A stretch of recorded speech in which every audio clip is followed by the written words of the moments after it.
Right. Now this is where it gets tricky. Usually हमें आदत होती है कि साउथ है तो नीचे की बात हो रही है, लेकिन इस क्वेश्चन में ऐसा नहीं है, because now we have a new south का direction for this particular question only, right. So A जो है is to the south of B. South of B का मतलब है समवेयर हियर. Get it. क्यों हमने कंपास बनाया, हम इसको लेफ्ट पे क्यों लिख रहे हैं, बिकॉज देर फेसिंग वेस्ट. हमने इसको देख, when they're facing west we draw new compass. उसके हिसाब से अब वो जब भी कहेगा is to the north of X या साउथ ऑफ एक्स और साउथ ऑफ वाई एटसेट्रा, तो अब हमने इस कंपास के हिसाब से इसका डायरेक्शन देखना है. I hope that is clear. Alright. A is to the south of B. B का साउथ जो है यहाँ के हिसाब से जो हमने देखा तो साउथ ये बनता है, ठीक है. D is to the right of C. Obviously right right ही होता है. D is to the right of C, right? तो D is somewhere here. All right. We're done with this as well. Right of C भी हमने कर लिया. And E जो है is to the east of C. E जो है east of C. C इधर है, east हमेशा राइट पे होता है, लेकिन अगेन नहीं, हमने ईस्ट को देखना है इस कंपास के हिसाब से, राइट. तो E जो है हमारे देर ही इज समवेयर, ही और she is somewhere here, right. All right, ये सब कुछ मुझे समझ आ गया. Now the most important part is in what direction is D to B. ठीक है, वो पूछ रहा है डी कौन से डायरेक्शन में है अकॉर्डिंग टू बी. तो बी अगर ये है तो इन what direction is D. D is in this direction. Generally ये होता है साउथ ईस्ट, राइट, क्योंकि कंपास होता है साउथ ईस्ट. लेकिन अगेन हम अपना आंसर साउथ ईस्ट नहीं रखेंगे, क्योंकि साउथ ईस्ट भी आपको आंसर ऑप्शन में दिया होगा, right, because there obviously they want trick you into answering it wrong. So इस डायरेक्शन में अगर है तो ये आपका ये डायरेक्शन बनता है, और इस कंपास के हिसाब से दिस इज नॉर्थ ईस्ट. ठीक है, so this is your answer. And we're doing subject verb agreement. Remember, subject verb agreement, where you have to make sure that if a subject is singular, the verb is also singular, and if a subject is plural, the verb is also plural, regardless of the fact when we are dealing with the present tense, because it's opposite then. Okay, coming up to the sixth rule. Now we're talking about whenever you're using collective nouns in your sentence. For example, you're using the noun group, team, jury. So let's look at that. What is the rule applied there? Okay, so the rule is that whenever you're dealing with the collective nouns, the collective noun itself is taken as a singular subject. That is why the word that you're going to use in that same sentence is also going to be singular. For example, the jury has awarded custody to the grandmother. Now the jury is taken as a singular entity, as a singular noun, okay, even though it's a collective noun. And that is why we have used a singular verb, that is has. Okay, so the rules is singular subject, singular verb, and collective nouns are taken as singular subject.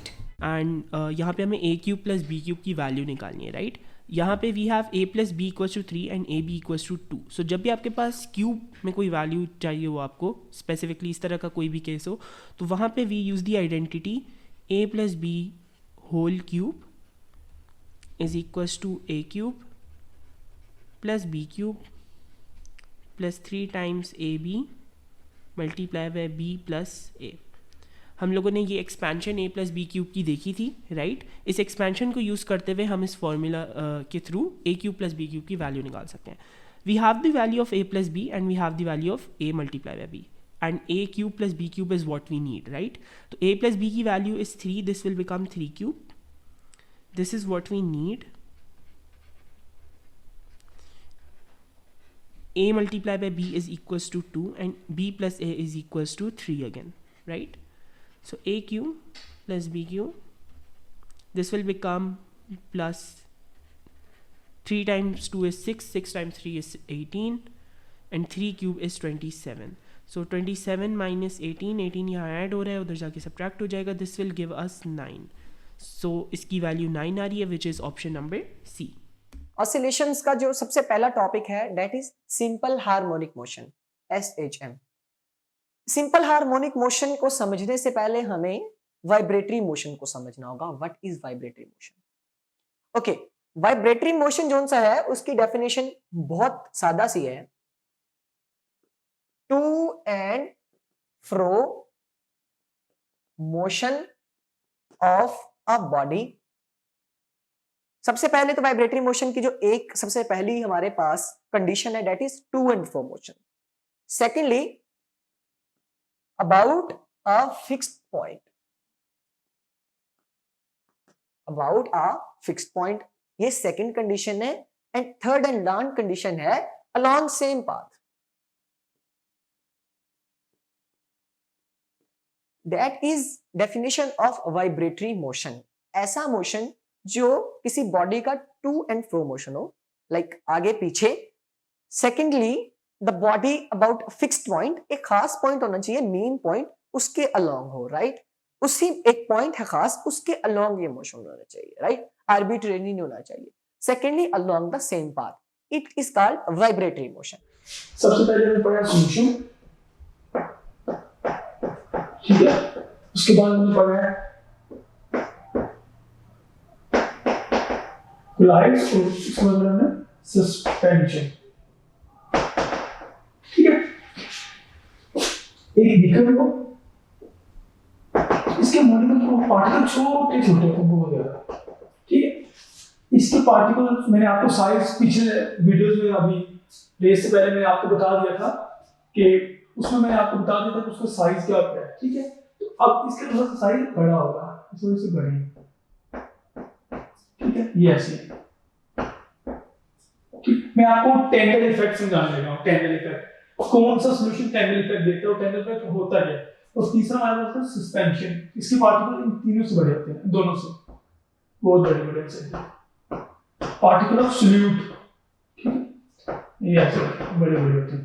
और इसके, ठीक है, सबसे छोटे solution के फिर collides और suspension, ठीक हो गया। अब साइंटिस्ट ने क्या किया, उन्होंने यहां से कुछ लाइट पास की, ऐसे ये लाइट जा रही, कोई भी लाइट का सोर्स है, ठीक है, आप बल्ब समझ लीजिए, कोई भी लाइट का सोर्स है, ठीक। अब ये लाइट जा रही है, ठीक है, ऐसे ऐसे ऐसे, ठीक है, ये लाइट जा रही है, ठीक। उन्होंने ऑब्जर्व किया कि इसमें लाइट की नो स्कैटरिंग। स्कैटरिंग में जब कोई चीज मतलब लाइट जा रही है ऐसे, ठीक है, ऐसे लाइट जा रही है, अगर वो किसी चीज से स्ट्राइक की है, स्ट्राइक के बाद एज इट चली गई उसे इस तरह, लाइक मैंने आपको एग्जांपल दे रहा हूं, जैसे कि ठीक है, ये सॉल्यूशन है ना, सॉल्यूशन था, यहां से लाइट आई और वो एज इट गुजरी थी, बस उसको स्कैटर नहीं, मतलब इधर भी नहीं गई, इधर भी नहीं गई, ठीक है, इधर भी नहीं गई, वो स्कैटर नहीं की, वो स्ट्रेट फॉरवर्ड चली गई, ठीक है, इधर भी नहीं गई, इधर भी नहीं, इधर नहीं, बस इधर गई, स्ट्रेट फॉरवर्ड गई। तो ये हमारे पास क्या है, लाइट नॉट स्कैटर हो रही। इस केस में उन्होंने जब देखा, इस केस में पार्टिकल का साइज इतना बड़ा था कि लाइट गुजरी ही नहीं, लाइट गुजरने नहीं दी उसने, ठीक है, और स्कैटर भी नहीं गुजर नहीं सकी, क्योंकि पार्टिकल का साइज बहुत बड़ा था और वो उसके साथ स्ट्राइक किया और गुजर नहीं सकी। लेकिन उन्होंने जब कोलाइड्स के अंदर देखा ना, ठीक है, कोलाइड्स में उन्होंने बड़ा अजीब सा एक इफेक्ट मिलता है। ये कोलाइड्स के पार्टिकल है, जब उन्होंने इधर से लाइट गुजारी, ये लाइट सोर्स जा रहा है, तो उन्होंने एक कोन नमा, कोन, ये कोन टाइप है, कोन नमा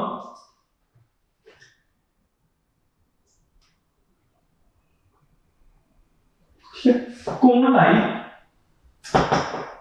उन्हें लाइट की क्या मिली, स्कैटरिंग मिली, ठीक है, कोन लाइट की स्कैटरिंग मिली। इस चीज को क्या उन्होंने किया, उन्होंने इस चीज को नाम दे दिया टेंडर इफेक्ट। टेंडर इफेक्ट उन्होंने क्या किया, ये टेंडर इफेक्ट है। तो मैंने आपको फर्दर बता दी कि टेंडर इफेक्ट होता क्या है, सॉल्यूशन, कोलाइड, सस्पेंशन, और उसके बाद कोलाइड में क्या होता है कि उसमें लाइट स्कैटर होती है और हमें कोन की लाइट स्ट्रक्चर मिल जाती है, जो मैंने आपको यहाँ पे फर्दर एक्सप्लेन कर रही थी, और उसकी वजह से स्कैटरिंग होती है उसके अंदर, ठीक है। तो उस वजह से हमें एक इफेक्ट देखा गया जिसको टेंडर का इफेक्ट कहा जाता है, ठीक है। और which एक एमसीक्यू का answer, which type of mixtures give tender effect, तो आपको पता होना चाहिए कौन सा दे सकते हैं, आपको पता होना चाहिए हमेशा collides, solution give tandem effect, ठीक है, ये होगा।